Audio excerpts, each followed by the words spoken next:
What's up guys, Eugene here. Today we're back again, and in this video we're going to be playing some Rengar in the jungle. And I'm telling you guys, Rengar with this build that I'm going to be going in this match is so much fun to play, and once you get used to the playstyle, it's so strong. And my favorite part about it is that it's not only strong in like small skirmishes, but it's also pretty good in team fights, which Rengar isn't really well known for, but with this build, you have pretty good team fight presence. And we're going to see that throughout this match, of course. So to start off, I worded up my blue buff, and now I'm going to be starting up my red, and I almost always recommend wording up your blue buff. If there's ever a chance that you only clear your red side jungle, I'd always word up my blue buff just because there's always a chance that the enemy clears their red side and then goes to your blue buff pretty early on. And especially against early game champs that are pretty strong, such as like in this match at Lee Sin, warding it up is a pretty good essential. So you could switch to the control words at the beginning and then ward up your blue and recall and switch to the sweeper and still make it to your red buff on time. So that's probably the best thing you could do at level 1, honestly. And the sweeper is pretty important for Rengar in the early game because you're going to be looking to use these bushes if you ever get in an early game fight. Just because Rengar really relies on these bushes to give him mobility and to get onto enemies. So if you're sitting in a bush looking to start a fight with somebody and the enemy has a ward in it and they know you're in there, they're already going to be ready for your engage and you're just going to get countered super easily.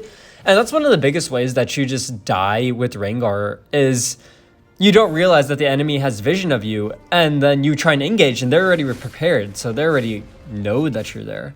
So as you can see, we're clearing up that ward on the river right now. Veigar has a rotated in case Lee Sin chooses to contest, but I'm able to pick this up over here and then going to start heading towards my red side now, or my blue side on the top map over here. So maybe I can catch a gank through mid, and I see this Katarina over here and I'm able to get a good engage onto him, but now I got to back off over here. So Lee Sin, he's onto me. My mid is not rotating at all, and you can see me trying to get onto this Katarina. I'm able to pick him up, but unfortunately I do go down, and I'm kind of just looking at this Veigar. The Veigar didn't rotate at all. That was a straight up 1v2 there. So that went pretty well for 1v2, I'd say. We got first blood, so that was definitely worth it. But now we know what Lee Sin's rotation was too. So Lee Sin did the exact same thing that I did. He cleared his red side jungle, and I don't know how my dual lane died there because they literally saw me fighting the Lee Sin on the river for like 20 seconds. But Lee Sin cleared his red side jungle, went into the top scuttle over here, and then rotated through mid to go to his blue side. So now right now, he's clearing his blue side camps right now, so I can look for a gank and not have to be worried about a counter gank or anything. And now I'm taking a look at this Garen, and something that I really noticed is look at the wave positioning. Look at how the wave is pushed up all the way against the turret. So that means that the Garen's going to have to overextend to farm. And you can see that's what he's doing right now. So I'm actually looking to go for that gank over here. And something to realize is actually Garen is level 5 now. So that's something that you should be aware of. And look for this engage onto Garen. And notice something super key here is maybe I'm able to pick this up. Oh, he's one shot. He got the berries. But Jarvan is thankfully able to clean that up. He does go down, but it's all right. His wave is in a good spot, and this is really key that I don't mess up his wave. So if you look at where that wave is and how the wave is positioned, that wave will stay frozen over there, meaning that if I don't touch that wave, Jarvan can just camp behind turret and play completely safe the entire time. And I easily could have screwed him over if I would have taken some of the wave and it would have pushed into the turret. But that was a good engage there. So something that I really want to mention is notice how I didn't go for my full-on engage until after Garen flashed. Because I knew Garen still had flash up. I'm actually duo with the Darius, so I knew that he hadn't burned flash or anything yet, and also I didn't see him on the map use it. And then right now I don't have my ult, so it's hard for me to look for an engage when we don't have any warding or anything. But I waited for him to use his flash before I got my engage off, because if I'd gone for my engage and then he flashed away, it would be really hard for me to get damage onto him. But that definitely could have gone better if Jarvan engaged at the same time, but it's okay. We still picked up the kill, and the lane in general, the lane management went in our favor. So now I almost have my ultimate off cooldown. That's kind of just what I'm waiting for right now. Waiting these last couple seconds. I see the Lee Sin over here. I'm letting him poke. And really, I need to make my way to a bush to get a good engage. That's what I'm trying to do. I'm just trying to force him back a bit and buy some positioning. But there's a lot of their ultimates. That's Misfortune ultimate. That's Seraphine ultimate. So that's really huge right now. We could definitely look for an engage. I'm trying to scoot up. I get a good engage onto the Seraphine. That's a good Lux ult. And now Gonna be careful of the Katarina ultimate. I have to be really cautious of the Katarina ultimate because I actually don't have any crowd control myself. So if I would have just engaged onto the Katarina, I don't have any stuns or knockups or anything to disrupt their ultimates. So that's something which you just have to be careful of. And that's probably one of the biggest downsides of actually picking Rengar in this draft, I'd say, is you don't have crowd control against Katarina. But like, I just wanted to practice Rengar because this is my Smurf. This is my Diamond 1 Smurf right now, so I just like to practice stuff on here. I should be able to get Masters tonight probably on this account. But I just like to practice stuff on here. But if I was playing on my main, like, hardcore, I probably would have picked a champ with better crowd control. So, like, I probably would have played Wukong, honestly. But any other champ that has crowd control, pretty solid into Katarina. So now, push up the wave a bit, and now I'm looking to reset. And something that I really want to emphasize is when these objectives spawn, when the dragon and when the herald spawns, pushing in the mid wave is so important. A lot of people don't realize that, especially mid laners, which is the worst part. But by pushing your wave at a time right now, if our wave is pushed all the way into the enemy turret, our teammates should have the priority, and they should be able to rotate the objectives first because we just have the wave management. So just getting the wave in a favorable position in the mid wave is super key. So now they're starting up that Herald. Our mid lane is not moving, which is very unfortunate. There's the Seraphine ultimate. You got to be really careful of that, and I can't really get a good engage over here. They got a good Seraphine ult onto our Lux, and unfortunately, there isn't much I could do. But Lee Sin ults me. I just flash out of there. And now I could look to see if maybe I want to go for an engage, but I'm going to tell you why I did not go for an engage. It's because of Garen. So I know Garen is there, and I know Garen still has ult. Garen can really mess up your engage as a Rengar, and you really have to be cautious of that, because if you dive in and you don't get your full burst off like super quickly, Garen's going to use his first ability, and you're going to get silenced, and then boom, you can't get off your empowered auto attack or your root or something. So I wait for Garen to reset over here, and then I look for this engage, and that's a pretty easy cleanup. But you see, Garen still had ultimate. That's the big thing. Imagine if I had made this engage when Garen was there. Garen literally would have just pressed ult. He probably wouldn't even have to use his first ability. He would have just ulted, and then I would have died. And that would have been a throw on my part.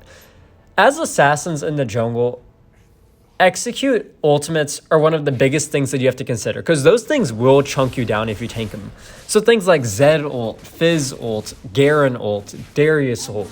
Those are just big abilities that are execute style, that have high burst, that you just have to be super cautious of as a squishy assassin. But we'll see in a bit. Rengar is not as squishy as you guys think. So I see this Seraphine over here. I'm waiting for my ultimate to get off cooldown again. This is a hard place for me to fight without ultimate, and I can't really make my way to any bushes over there. So I kind of wait for my ultimate, and then I realize everybody backs off. So I'm just farming up this wave. And one key thing about Rengar is you just have to be super patient. And this guy's pinging me from ultimate, but I literally just got it off like a second ago. You just have to be super cautious about when you engage, because forcing stuff when you don't have your ultimate can be a really big mistake. So you can see I was kind of just patient, and I'm able to get a pick off there, and really racking up kills slowly with your ultimate. It will start to add up. So right now I'm 3-1-4, and now I'm starting to get FPS drops. As you can see, I'm dropping to 40 frames, not looking good, and you could tell I'm pretty laggy. So I actually just end the recording here. So unfortunately, I'm going to have to show you all the replay for the rest of the match, because those FPS drops were not going to go away, and playing on 20 FPS is definitely not ideal. So at that point, I was like, you know, it's probably better if I just stop the screen record and I just show you all the replay. So I'm just farming up right now. I'm waiting for my ultimate to get off cooldown, and then maybe looking for another pick. But Rengar really starts to scale once you get your second item with this build. And the build I'm going to be going is Black Cleaver into Divine Sunderer. And with those two items, you have a good amount of damage. Plus, you have so much tankiness now. Like, look at my health bar. That is a lot for an assassin-style champ. And we'll see once I even start to get more items, it becomes even more absurd. Plus, you have your second ability on Rengar, which you could use to negate so much burst. So now they're going for an engage. I'm looking to get into this bush over here. Unfortunately, that kick by Lee Sin does mess up my engage.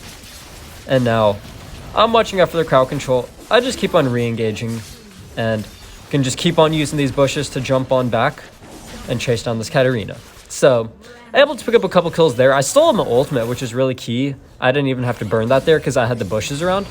So now I just ult here and try and get onto this Garen, but unfortunately he flashes away from my root, so I wasn't able to get a good root off. But that's okay. We're pushing this mid wave over here. Maybe we can get this mid turret, but I'm looking for this Herald. Or actually, no, I'm looking for Dragon, I think. I think I decided upon Dragon. I actually decided to just go for the Dragon instead. Because I think we can win a team fight. I think we're far enough ahead. We actually aren't even that far ahead. We're just a little bit ahead, even though it looks like we're more ahead with the kills and everything. We have pretty good warding and map control, and I think we could force a fight. So wherever they're going, I'm willing to contest them. That's some good poke by Veigar there. That's the Seraphine ult onto Jarvan, and now I am on my way out here. That's a good Lux ult. I use my ultimate to see if I can get an engage onto anybody. I saw the Seraphine already burned ult, but unfortunately they still had stasis, so trying to deal as much damage, and I'm kiting back to these bushes. Gonna keep on re-engaging here.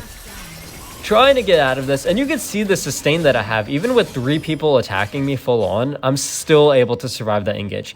And now, unfortunately, I'm too low to go back in, and without my ultimate, and without any warding or anything, if I walk in there, there's a good chance that they have a ward somewhere around here, and I'm just gonna get caught out. So I decided to just get this mid turret instead, so that's a pretty fair trade in my opinion. And now I'm just gonna back out and look for another shop. But really, I want to talk about how using the bushes is super, super key with Rengar. If you don't utilize the bushes with Rengar, you're going to feel almost useless in fights, and it's going to feel like you get kited back and you can't get any good engages. You have to look at every single bush around you and going for a fight with Rengar. So you see now, this Lee Sin, he tries to get his burst onto me, but I'm just out-sustaining him, and I'm able to get away. I have my ultimate off cooldown now. I look to secure this Herald. I don't have Smite, so unfortunately I go down and I lose the Herald. That's sad. It's very, very unfortunate. But this Jinx and Misfortune are in a 1v1. Let's see who wins this. Pretty intense. Jinx is kiting him back really well.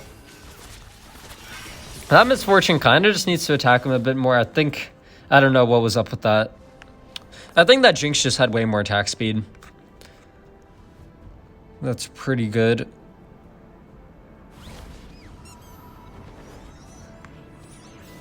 So now, just waiting to respawn, but for the runes that I'm running, I am running in this match...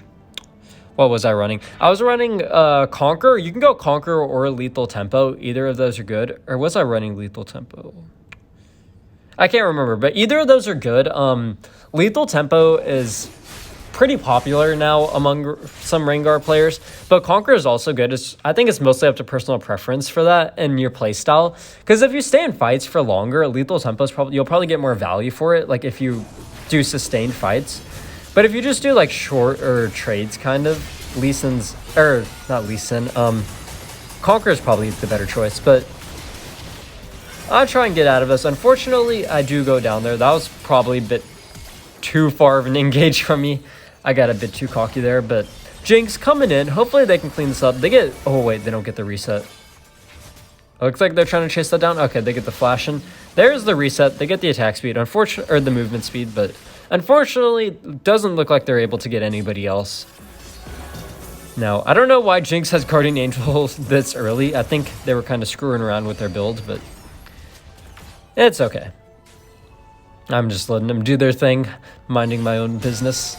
But Conquer or Lethal Tempo, and then for the second slot, I'm running Brutal to help with the jungle clear and everything.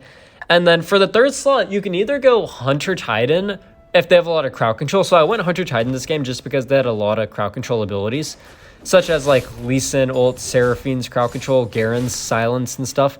So Hunter Titan's pretty good, but if they don't have much crowd control, go Conditioning. A lot of people don't like Conditioning for some reason. Conditioning is one of my favorite. I run it on so many champs. There's the only other thing which I'll really take is Hunter Titan in the jungle if they have a lot of crowd control. And you can see, like, look at this. If you don't have warding control, you're just gonna get caught off guard, and that's why you need to have pretty good warding control. So that's actually why I'm warding up this bush, because I want to know, or I'm sweeping this bush because I want to know if they see that we're here.